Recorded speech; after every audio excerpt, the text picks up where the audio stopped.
Good afternoon. I hope you all enjoyed the first day of the conference. Unlike me, who, despite looking forward to attending the conference in my hometown, for the past 2 years had to travel all across the world 1 week prior to the conference to assume my new job. The high level of immigration from the diverse ethnic, lingual, and racial backgrounds over the past 2 decades has made Ontario the most diverse province in Canada. In addition to the diversity of students, members of these communities are interested in getting into the mainstream teaching. The evidence collected from one study indicated that the number of teachers and school counselors of color has not kept pace with the remarkable growth in the number of citizens of color. Despite the increase in the number of teachers from various racial and linguistic backgrounds, the ratio of racialized teachers to the ratio of racialized Canadian population is dramatically falling in some cases. It is suggested that for countering the marginalization, it is essential that the racialized people to occupy positions of influence like teaching. My research questions were: what are the integration experiences of immigrant teachers working in Greater Toronto Area or Toronto elementary schools? How does the implementation of the 2009 Ministry policy on equity and inclusion in schools influence the integration of immigrant teachers from diverse racial and linguistic backgrounds in the elementary schools? My sub-questions were: what was the nature of the journey to employment for these immigrant teachers currently working in elementary schools in the Greater Toronto Area? What are the concerns of the immigrant teachers in terms of their continued employment in an elementary school and within the school district? What were the experiences of the immigrant teachers during their initial period of employment in Ontario, in the school district, and at their current elementary school? What do the immigrant teachers believe helped or hindered their integration into the workplace in Ontario, in the school board, and in particular at the school where they were currently employed? Considerable amount of empirical research identifies that some of the problems and issues faced by the internationally educated non-native English speaking teachers are accreditation, minimal job opportunities, language barriers, discrimination, inequitable treatment, and intolerance. Government of Ontario has established a number of policies to address these issues. Some are geared towards the students, such as realizing the promise of diversity and equity, while others are geared specially towards the teachers, such as Teach in Ontario Bridging Program that was initiated in 2004 and concluded in 2009. This study is aimed at studying the impact of the above mentioned policies on the lives of internationally educated teachers of various racial and linguistic backgrounds. Findings of earlier studies indicate that in addition to accreditation and recertification challenges, the non-native English-speaking internationally educated teachers continue to deal with issues such as nativism and non-nativism, disempowerment, otherness, enculturation and acculturation, and discrimination.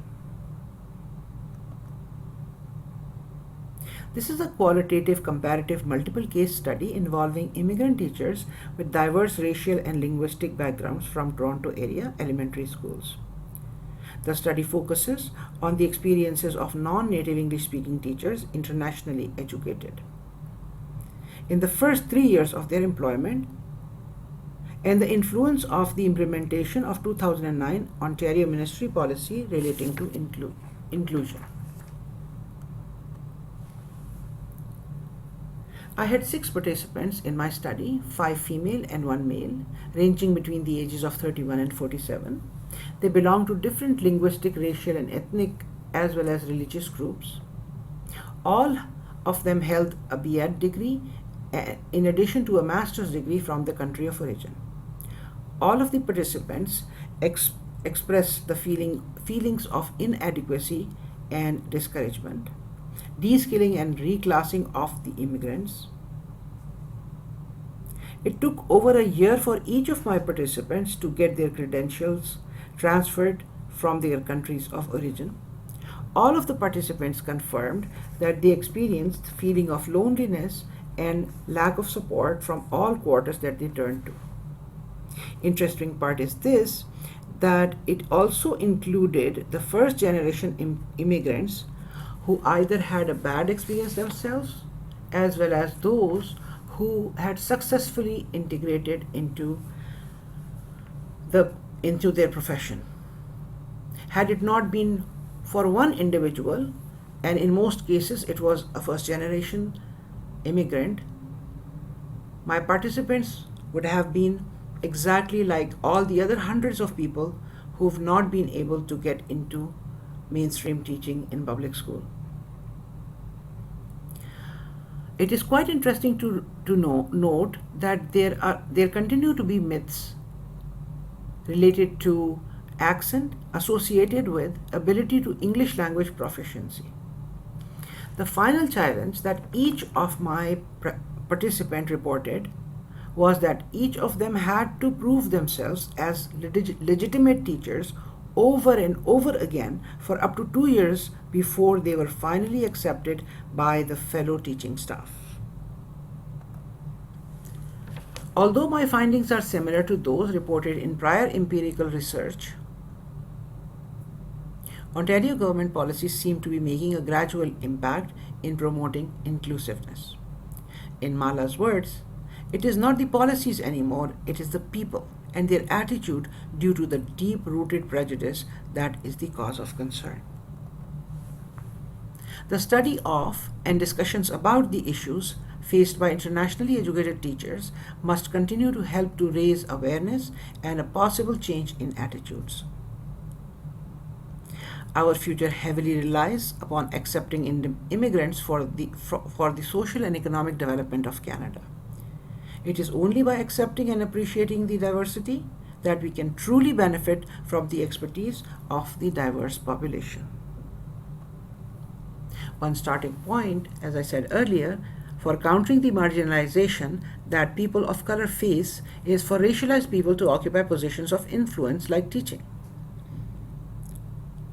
Although teachers are not presidents and not all racialized role models will have the charisma of Barack Obama, if the reaction to the election of the newest American president is any indication, then racialized role models in positions of influence can have positive impact on students.